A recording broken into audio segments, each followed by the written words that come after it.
तो प्रभु ने 3 रूप में अवतार लेकर के इस धरती को धन्य किया है। और ऐसे धन्य हम सब इसके वासी हैं जो यहाँ पर हमारा भी जन्म हुआ है। मित्रों, मैं बात करूंगा कि रामलीला को लेकर के आज जो युवाओं में जो मंच पर उपस्थित हैं उनमें उत्साह है। ऐसा नहीं कि जो मंच पर नहीं उनके अंदर उत्साह नहीं है। गांव के बुजुर्ग से लेकर के बच्चे तक की इच्छा है। जिन्होंने रावण वध हमारे यहाँ की रामलीला को देखा है उन्हें दोबारा देखने की इच्छा है, और जिन्होंने आज तक नहीं देखा है उनके मन में लालसा बराबर चल रही है कि एक बार फिर से वो दृश्य दिख जाए। मित्रों, ये लीला कोई एक कार्यक्रम नहीं है, ये लीला हमारे नगर के लिए, हमारे नगर का गौरव है, हमारे नगर की धरोहर है, जिसको आप कल्पना करें कि एक दिन में 500 कलाकार, नगर के एक एक परिवार से कलाकार निकल करके आता है महाकाली का दरबार देखने के लिए। इस धरती पर माननीय सांसद, माननीय विधायकगण, माननीय मंत्रीगण कई बार इसका उद्घाटन करने के लिए आए हैं, तो उन्हें भी ये अद्भुत देखने को लगा। और हमारे पोस्टर को हम याद करें, जब रावण वध का पोस्टर लगता है तो उस पर एक लाइन लिखती है, भारत का अनूठा दृश्य। मित्रों, हमें क्या हो गया है? ये 6 साल का गैप हो कैसे गया? ये इसके कारण हम सब हैं। कल क्या होता रहा, जिनकी जिम्मेवारी थी वो उनकी व्यक्तिगत बातचीत है, लेकिन आज इस नगर का कारभार एक जिम्मेदार नागरिक होने के नाते हम सभी का है। जो यहाँ की धरोहरें हैं हमें उन्हें बचाने का काम करना है। क्या कोई हमें आदेशित करेगा? क्या कोई हमें ऑर्डर देगा? तब हम करेंगे। हमारी स्वयं की इच्छा या हमारे स्वयं का दायित्व है या नहीं? हमारे बीच मैं बताना चाहता हूं कि आज एरज की भूमि से एक राजनीतिक ऐसा एक भूचाल कहेंगे उसको हम, जो पूरे जिले भर में एरज का नाम बार बार जाता है, और ऐसे कार्यकर्ता बैठे जिन्होंने क्षेत्र तक मार की है। मित्रों, हमारे बीच आज लवलेश पाठक जी हैं। इच्छा मन में सबके है, लेकिन कौन कहते आगे आके, यदि वो आगे खड़ा होकर के इसकी रूपरेखा बनाता है तो ये समझ में नहीं आता है। सहयोग करने के बजाय हम कहीं ना कहीं उसकी टांग खींचने में लग जाते हैं। भाई कोई तो आगे होगा, आप आगे हो ना, आप भी तो आगे हो सकते हो। आपका भी नगर है, आपकी भी जिम्मेवारी है, आपकी भी जवाबदारी है। दूसरा, आज हम जिस सरकार के नेतृत्व में अभी हमारा देश चल रहा है, कई कार्यकर्ता ऐसे और जिम्मेदार पदाधिकारी हैं, जिम्मेदार पद पे हैं। अगर आज लीला नहीं हो पाई, इस वक्त लीला नहीं हो पाई, तो शायद हमें नहीं लगता कि ये दायित्व के हम सब अधिकारी थे और हम हैं। बताओ किसकी आवश्यकता है? 6 मोर्चाओं में से 4 मंडल अध्यक्ष लगभग हमारे यहाँ के हैं, एरज से हैं। जिले में पदाधिकारी हैं, युवा मोर्चाओं में जिले के पदाधिकारी यहाँ उपस्थित हैं। आदरणीय पाठक जी, आप बजरंग दल से जिलाध्यक्ष हैं। हमें किसकी आवश्यकता रह गई है? केवल हमारे गांव की तो सबकी इच्छा है कि लीला होनी चाहिए। बताओ, कोई एक व्यक्ति पकड़ के ऐसा लेकर के यहाँ आ जाए और वो कहते लीला नहीं होनी चाहिए, बस हो गई बैठक, नहीं करना है लीला। एक व्यक्ति ले आए, कोई, हर व्यक्ति की इच्छा है कि लीला होनी चाहिए, लेकिन इसकी पैरवी के लिए जो समुचित योजना बनाने का काम होता है, उस योजना को जरूर बनाना पड़ेगा। बगैर योजना के कभी कोई युद्ध, कभी कोई काम हो नहीं पाया है। पुरानी समिति रही, पुरानी समिति की जो भी एक बातचीत होती है, उनके क्या कारण रहे, चूंकि 6 वर्ष का गैप इकट्ठा हो गया, ये बहुत बड़ी बात है। और 6 वर्ष में 4.5 वर्ष तो हमारी सरकार के हैं। अगर इस सरकार में लीला नहीं हो पाई, जहाँ जिस सरकार की वजह से प्रभु श्री राम जी का मंदिर सैकड़ों सालों से रुका पड़ा था, वो आज भंग हो रहा है, तो हमारी लीला कौन सी चीज है? ये हम नहीं कर सकते हैं क्या? ये हम सब लोग कर सकते हैं। और इसमें कोई दो राय नहीं कि लीला बहुत ही भव्य होगी। और रावण वध का प्रदर्शन देखने के लिए हो सकता है कि माननीय मुख्यमंत्री जी भी जहाँ है, हम लोगों का तो प्रयास ये होना चाहिए कि अभी तक मंत्री आते थे, अभी तक मंत्री एरज में आते थे उद्घाटन करने के लिए।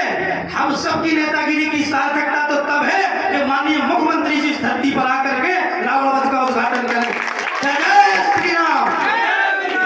साथ ही साथ ये भावनात्मक बात है, और वास्तव में जो हम लोगों के अंदर, सबके अंदर चल रहा है। ऐसा नहीं कि हमें चौरसिया के शब्द है, यहाँ बैठे और हर नगर वासी की ये अंदर की भावना है। क्योंकि हम सभी लोग जनता के बीच में रहते हैं, सबसे सुनते हैं, सबकी बात सबको ये लगा कि बताओ यार, हमारी इतनी बड़ी धरोहर समाप्ति की ओर है, और अगर हम लोगों के रहते हुए ऐसा हो गया तो हम लोगों का कोई मतलब नहीं भैया। हम नहीं मानते, हम चाहे कितना बखान करें मंच पे चढ़ के, चाहे हम कितना अपना गिनाते रहे हम इतने बड़े हो, और हम वहां पदार्थ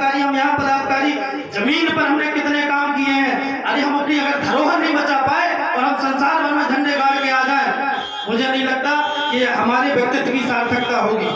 अब केवल अनुरोध है, आदरणीय उदय चाचा जी बैठे हैं। मित्रों, जिस व्यक्ति में प्रतिभा होती है, मैं आप सब मेरे युवा साथी हैं, कई मेरे मुझसे उम्र में छोटे हैं, मैं उन्हें भी बता देना चाहता हूं कि हम सभी को प्रतिभा का सम्मान करना सीख लेना चाहिए। व्यक्तिगत बात अलग होती है। यदि आपके अंदर कोई, चाचा जी, प्रेम चाचा जी बैठे हैं, ये इतने बढ़िया कॉमेडियन है कि केवल मंच पर आकर खड़े हो जाए, पूरे गांव के दांत अपने आप बाहर निकल के बाहर आ जाते हैं। तो ये ऐसे गौरवशाली, ऐसे कलाकार हम लोगों के बीच में होते हुए भी वो लीला रह जाती है। बताइए, लीला खेलने के लिए बाहर के कितने कलाकार बुलाने पड़ते हैं, जरा कोई बता दे हमें। सारी चीज एक बुंदेलखंडी कहावत है कि धरे अन्न पे भूखन मर लो, सुनिए आपने? तो हम धरे अन्न पे भूखन मर रहे, कलाकार सब हमारे, लीला को सामान सब हमारे थे। बाहर से तो आवश्यकता ही नहीं है। एक आवश्यकता पड़ती थी कि पिछली सरकार में कोई ऐसा ना हो जाए, वैसा ना हो जाए, तो वो भी व्यथा खत्म हो गई। आज हमारे युवा इतने जागरूक हैं और एक पदाधिकारी इतना सक्षम है ऐसे गुंडों को जवाब देने में। एक पदाधिकारी सक्षम है, वो शुद्ध करते हैं, फिर हमको इतनी भारी संख्या में तो बैठे। मित्रों, आवश्यकता नहीं कोई चिंता करने की, हम सभी एकजुट होकर के इस राम जी के काम में, जो धर्म के प्रचार प्रसार के लिए होता रहा है, रामलीला जब होती है, पूरा घर, एक एक गांव भक्तिमय वातावरण बन जाता है और सबको ये लगता है हमारा पूरा गांव एक साथ इस प्रांगण में बैठ करके मनोरंजन की दृष्टि से, धार्मिक दृष्टि से, सद्भावना से जब उसका आनंद लेते हैं और एक दूसरे का जब कार्यक्रम देखते हैं, तो हम सब में एक सद्भावना की बातचीत पैदा होती है। जो छोटी छोटी बुराइयां, कटुताएं होती हैं, वो सब खत्म हो जाती हैं। लेकिन हम उल्टा अब वो कार्यक्रम ही खत्म करने पे तुल गए। अरे ऐसा नहीं होता है। हर हालत में, हर समय इस लीला को तो प्रतिवर्ष होना ही चाहिए। मैं आपको बता दूं, कल आदरणीय बीरेंद्र चाचा हमारे साथ थे और महाराज जी भी थे। तो एक कार्यक्रम पुरातत्व विभाग ने संस्कृति मंत्रालय के द्वारा आयोजित किया था। उसमें जो बुंदेलखंड भर के लीला के कलाकार हैं, उन सबको सम्मानित करने का काम कल झांसी में हुआ है। मित्रों, वहां जाकर के जो हमने लीला का इतिहास सुना, तो बड़ा दुख हुआ कि एरज के पोस्टर पे तो लिखता था कि रावण वध भारत का अनूठा दृश्य, लेकिन उस सूची में एरज का नाम नहीं था। चाचा, नाम था क्या?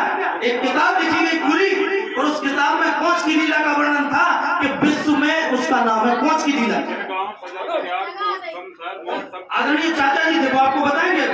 हम कोई मतलब झूठ बात नहीं कर रहे, हम खड़े होकर बात कर रहे हैं। कल उसको देख करके हमें भी लगा कि हे भगवान, लीला तो हमारे यहाँ ऐसी होती है, लेकिन नाम इन लोगों के अंकित है, और उन्हें साल और कम्बल उड़ा करके प्रशस्ति पत्र दे करके सम्मानित किया जा रहा था। जबकि हमारे यहाँ के कलाकार ने क्या कभी पैसा तय किया है? महाराज बैठे हैं, बताओ चाचा, क्या कभी प्रेम चाचा ने कहा कि हम लीला खेलने के लिए आ रहे हैं, लेकिन हमारी विदाई 500 रुपए प्रति नाइट होगी? बताओ, किसी कलाकार ने कहा है? तो वास्तव में ऐसे कलाकार सम्मानीय हैं, और ऐसे कितने कलाकार हमारे नगर में हैं। हम महेंद्र चाचा का जिक्र करना चाहेंगे, जो उन्होंने एरज की रामलीला में जीवन ही लगा दिया पूरा अपना। उन्हें आज बुला दो तो अभी आकर के बैठ जाएंगे, और लीला जब तक समाप्त नहीं हो जाएगी तब तक घर नहीं जाएंगे, यही घर जैसे रहते हैं। ऐसे कलाकारों का सम्मान होना चाहिए और हम सबको करना चाहिए। इन लोगों की प्रतिभा का सम्मान यदि हम नहीं करेंगे तो होगा क्या? बताइए मित्रों, ये कलाएं खत्म हो जाएंगी। कोई लीला क्यों खेलेगा? क्या मतलब? वो अपना मुंह रख रहे हैं, रात भर जग रहे हैं, दिन भर मजदूरी कर रहे हैं, और अगर वो मिलेगा तो हम राम राम कर रहे तो है। नहीं नहीं, हमारे संस्कार ऐसे नहीं है। इनके वजह से हम इस गौरव को महसूस करते हैं कि हमारी लीला विश्व का अनूठा दृश्य, समझ लीजिए। तो हमें भी इनका सहयोग करना है, सबको साथ रहना है। बाकी जैसा रोहित जी बता रहे थे कि एक सुनियोजित तरीके से, अब समिति में हम ज्यादा अंदर जाना नहीं चाहते हैं, क्योंकि जब भी कोई ऐसी बातचीत पुरानी होती तो विवाद खड़े होते हैं, फिर वो राजनीति बन जाती है, लीला नहीं होती है वो इनका। तो मेरा आग्रह हो पर्सनली मानना है, मतलब मैं जो अपना मैं समझ पा रहा हूँ, अगर लीला करनी है तो भले ही जैसे हर बार अस्थायी समिति बनती थी, अस्थायी समिति जरूर बनाई जाए। मेरा निवेदन है, जिम्मेवारी जरूर दी जाए। भाई एक लाइन मैं प्रवीण जी के, मैंने एक विचार रखा था कि आज बैठक है, हमारे जितने भी भाई बंधु सबको बोलो अपनी फेसबुक पे अपना फोटो लगा करके डालें कि वो खुद अनुरोध कर रहा है कि रामलीला की बैठक में आओ। अब उसकी खुद की जिम्मेवारी है कि उसने कितने लोग इकट्ठे किए। लेकिन प्रवीण जी ने चूंकि अपने आप बातचीत ऐसी है कि लोगों को लगता है अब उनकी फोटो लग गई तो वो ही करा रहे हैं। भाई आप क्यों नहीं लगा सकते अपनी? आप इस गाँव के नहीं, आपका अधिकार नहीं है, कार्यक्रम आपका नहीं है, आप भी तो बुला रहे हैं कि आओ। लेकिन ये तब बात पैदा होगी जब हमें खुद सफलता हो जाएगी, कहीं लीला होनी चाहिए और हम आगे उस कार्यकर्ता में सहभागी बनने के लिए खड़े हैं। जब हम सब स्वयं आयोजक बन जाएंगे तो इस नगर का बच्चा बताओ, इस कार्यक्रम को कोई रोक लेगा? कोई रोक पाएगा? नहीं रोक पाएगा। मित्रों, 2 साल तो कोरोना में निकल गए, 4 साल हम करा नहीं पाए। कोरोना भी एक विराट कारण रहा, ऐसा नहीं कि हम लोगों की सक्रियता नहीं रही। कोरोना में भी काफी नुकसान हुआ है और कोई कार्यक्रम नहीं हो पाया, लेकिन जगदम्बा की दया से इस बार कोरोना भी शांति की ओर जा रहा है। एक भी पेशेंट नहीं निकल रहे हैं, शांति छा रही है चारों ओर। और ऐसे महोत्सव तो पिछले 2 साल से कहीं हो ही नहीं पाए। तो हम लोगों को प्रयास करना चाहिए, किसी भी स्थिति में हम लोगों में जितनी क्षमता है, जितनी योग्यता है, एक दूसरे को जोड़ने का काम करके ये अस्थायी बैठक उसकी एजेंडा बना करके जो पुराने सम्मानीय सदस्य हैं, पदाधिकारी गण हैं लीला के, उन्हें भी ससम्मान आमंत्रित किया जाए। बाकी जो जागरूक हैं, युवा हैं, कर्मठ हैं, लगनशील हैं, उन सबको भी बुलाया जाए। जो अपने आप को जागरूक कहते हैं, हमें सबको बुलाना है और सबको बुला करके एक बैठक और रखी जाए। और फिर वो बैठक एजेंडा के हिसाब से होनी चाहिए। उसमें सभी सम्मानीय पदाधिकारियों के, सदस्यों के, कलाकारों के, यहाँ तक कि जो जोगिन बनते हैं, जो काली जी के दरबार में शामिल होते हैं, उन सबके भी नाम एजेंडा में अंकित करके उनके घर में भी उन्हें जाकर के ससम्मान बुलाने का काम अब मित्रों हमें करना होगा, क्योंकि आगे हम लोग बढ़े हैं लीला कराने के लिए। पाठक जी बताइए, हमें उनके घर जाना पड़ेगा। ये नहीं कि हमने कह दिया था वो मिल गए आ गए, नहीं, कुछ नहीं। एक बार उनके घर जाना है, भले चाहे एजेंडा की 10 कॉपी बनाई जाए और 10 वार्ड में 2-2 कार्यकर्ताओं की व्यवस्था लगाई जाए और उससे पहले उन सक्रिय कार्यकर्ताओं की एक सूची बनाई जाए जो ये काम करेंगे, जो बराबर लगे रहेंगे। और जो व्यक्ति मेहनत करता है उसका नाम इस मंच से 10 बार लिया जाए, 10 बार लिया जाए। इसमें गुरेज नहीं होनी चाहिए। उसकी प्रतिभा का सम्मान हम लोग नहीं करेंगे, उसकी मेहनत का बखान हम लोग नहीं करेंगे, तो कोई बाहर वाला आएगा बताने के लिए कि रविंद्र में इतने गुण हैं कि वो क्षेत्र तक पहुंचे। कोई आके बताएगा प्रेम चाचा इतने बड़े कलाकार हैं, कोई बताएगा कि उदय चाचा जो इतने बार लीला हमने देखा है, कन्या भैंसिया सानी कैसे वो व्यवस्था बनाए अपनी घर की, हुई थे आके मंच पे टाइम टू टाइम कार्यक्रम कराने। ये साधारण बात नहीं होती है। आज जो पहली बार इस मैदान में कूद रहे हैं मित्रों, उन्हें भली प्रकार समझ आ जाएगा कि उदय चाचा की भूमिका क्या रहती है। पाठक जी मास्टर, खरे साहब मास्टर रात में 2 बजे तक यहाँ पूरे इनाम का हिसाब किताब करा करके जाते हैं। इसके बाद अपने घर का कार्य करते हैं, अब सो करके दूसरे दिन फिर आ जाते हैं। अब ये जानकारी करी कभी क्या? आरोप तो 1 मिनट में किसी भी व्यक्ति पे लगाया जा सकता है। अरे हम कई लोगों को देखो भैया, गांव है हमारा, सब परिवार है, कोई ये ना समझे कि ये मंच है और हम कैसी बात कर रहे हैं। 1 मिनट में बोल देते हैं वो रामलीला होगी, उधर महाराज को पैसा बच जाएंगे। हम कह रहे हैं जो व्यक्ति ये बात कहने वाले वो आ जाए, वो पैसा को हिसाब फिर रखें, पैसा और भी बचा लेगा, हमें नहीं परेशान है, वे बचा लेगा, लेकिन लीला तो कराए। भाई लीला तो अगर लीला ही बंद हो गई तो वो पैसा को करेगा। अरे 10-20 हजार तो हम लोगों को शेख साधु की मेहनत पे देते चाहिए। ये कलाकार नहीं है। जब हम बाहर से कलाकार बुलाए तो हम आज की स्थिति में हमारे गांव में जो पूनी कैसे हम लोग पैसा नहीं है, ठाकुर जी ने जगदम्बा ने बड़ी दया करी, डिफेंस कॉरिडोर सबके तक लगभग आ गए और जो बचे हैं उन्हें रोजगार पैदा होवे को काम हो।